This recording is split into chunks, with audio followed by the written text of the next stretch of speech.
एक हल्की सी ठंडी हवा के साथ जब सुबह की पहली किरणें आश्रम की दीवारों पर पड़ी तो वहां बच्चों की मासूम खिलखिलाहटें गूंज रही थीं। राही वहीं एक कोने में बैठी हुई थी, जहां उसने खुद को अपने बचपन की परछाइयों में घिरा पाया। उसके सामने नाचते गाते बच्चे उसे उसकी ही जैसी लग रहे थे, जैसे समय ने खुद को दोहराया हो।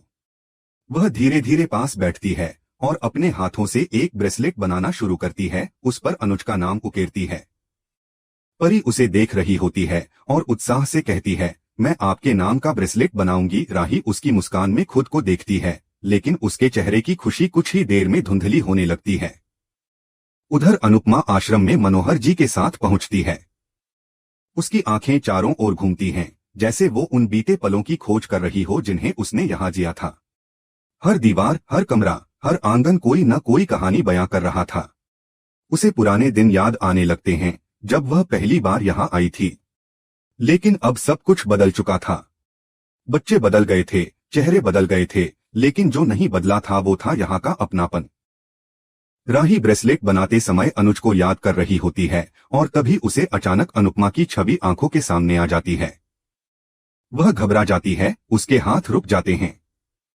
परी से वह कहती है, हमें यहाँ से चलना चाहिए, और दोनों वहां से निकल पड़ती हैं। इसी बीच अनुपमा धीरे धीरे उसी जगह पहुंचती है, लेकिन राही को देख नहीं पाती।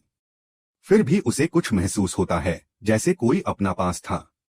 उसकी साड़ी का पल्लू दरवाजे में अटक जाता है और वो वहीं ठिठक जाती है, जैसे वक्त ने उसे रोक दिया हो, उसे कुछ याद दिलाने के लिए।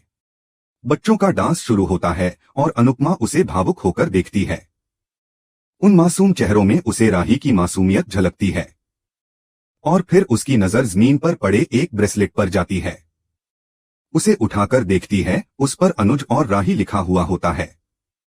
वह हैरान रह जाती है। सोचती है, हमारे नाम एक साथ कैसे। वह आगे बढ़ने लगती है, तभी मुरली नाम का आदमी उसके पास आता है और बताता है कि वह अभय के साथ यहाँ काम करता था। मुरली उसे बताता है कि राही ही वह लड़की थी जो आश्रम में बच्चों से मिलने आई थी और इस आश्रम को 5 लाख रुपए दान दिए थे। यह सुनकर अनुपमा चौंक जाती है। उसकी आंखों में गर्व और हैरानी दोनों झलकते हैं। मुरली आगे बताता है कि अनुज अब भी इस आश्रम से जुड़ा हुआ है। हर साल अनुज कपाड़िया ट्रस्ट की ओर से यहाँ चेक आता है। यह जानकर अनुपमा की आंखों में नमी आ जाती है। उसे महसूस होता है कि अनुज ने अपने अतीत को कभी नहीं छोड़ा। वह मुस्कुराते हुए सोचती है कि शायद राही ही अनुज के नाम का ब्रेसलेट बना रही थी और संयोगवश उसका नाम भी उसमें आ गया होगा। दूसरी तरफ प्रेम और राही के बीच एक खास बातचीत चल रही होती है। प्रेम पूछता है कि वह इतनी जल्दी क्यों लौट आई। राही बताती है कि वह आश्रम गई थी और वहां की पुरानी यादें फिर से जाग गईं। वह कहती है, अगर पापा मुझे वहां से नहीं लाते तो मम्मी मेरी जिंदगी में नहीं आती। प्रेम उसे समझाते हुए कहता है, अगर अनुपमा नहीं होती तो तुम्हें पापा का प्यार कभी नहीं मिलता।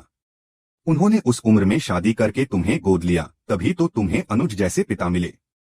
राही यह सब सुनकर कुछ सोचने लगती है और फिर अचानक कहती है, क्या हम भी कोई बच्चा गोद ले लें। प्रेम चौंक कर उसकी तरफ देखता है।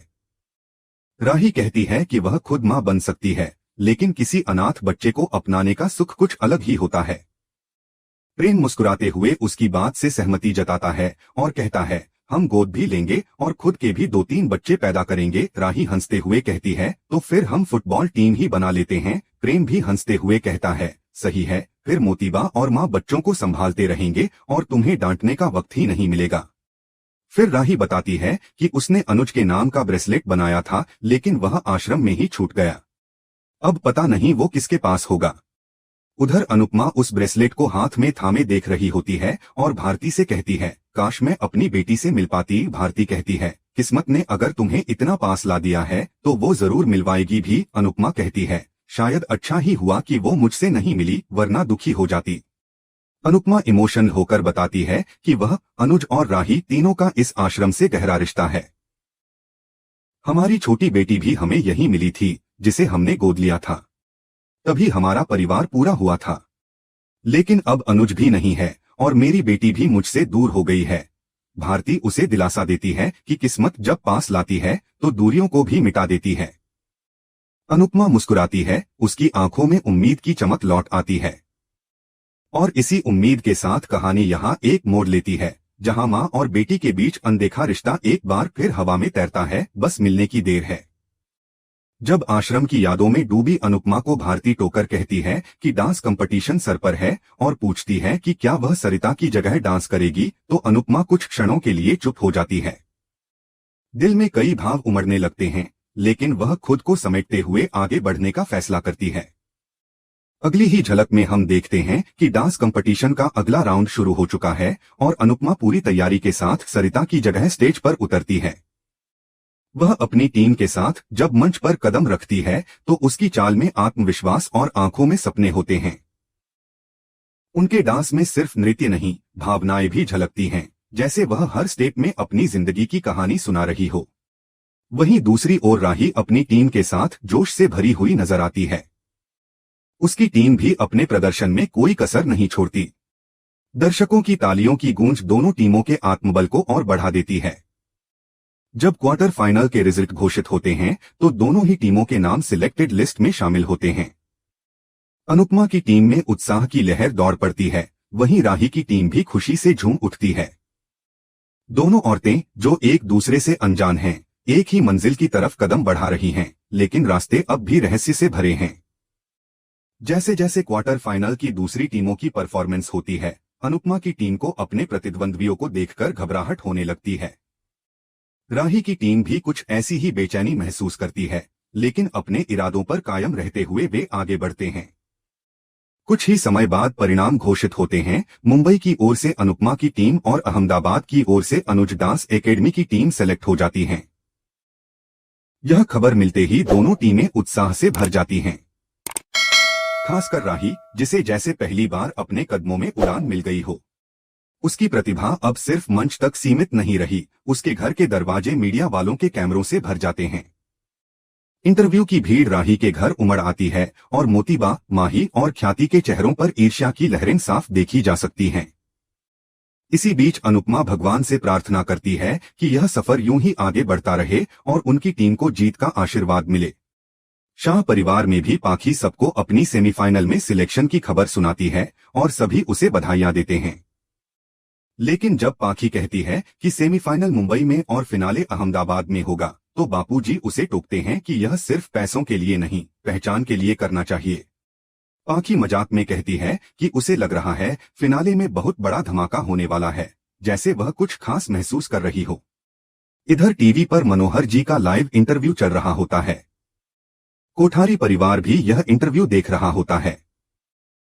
रिपोर्टर उनसे डांस रनिंग्स के बारे में पूछता है और वह बड़े गर्व से कहते हैं कि अनीता, दीपा, रीता और जसप्रीत ने उम्मीदों से बढ़कर प्रदर्शन किया है।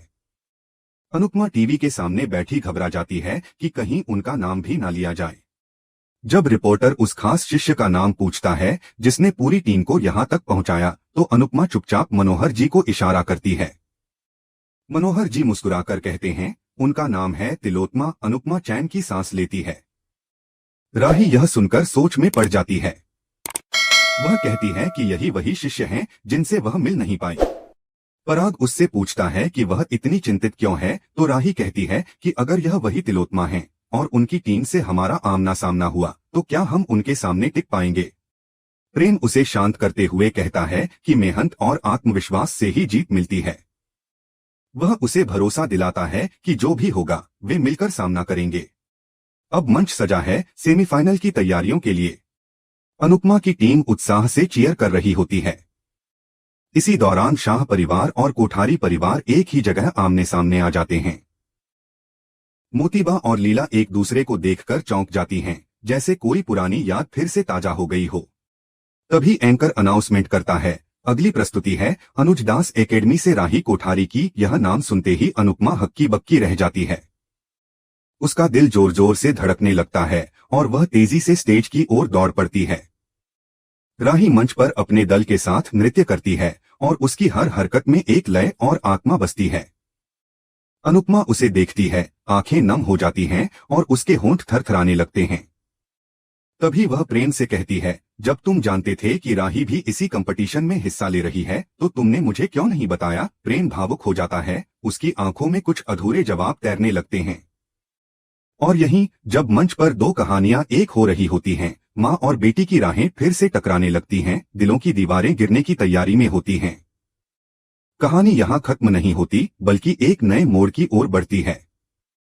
तो दोस्तों, क्या आप भी चाहते हैं कि अनुपमा और राही का मिलन एक बार फिर प्यार से हो और दोनों के बीच की दूरियां मिट जाएं? अपने विचार हमें कमेंट सेक्शन में जरूर बताइएगा। अगली कड़ी में फिर मिलेंगे नए मोड़, नए भाव और नई शुरुआत के साथ। तब तक के लिए नमस्कार।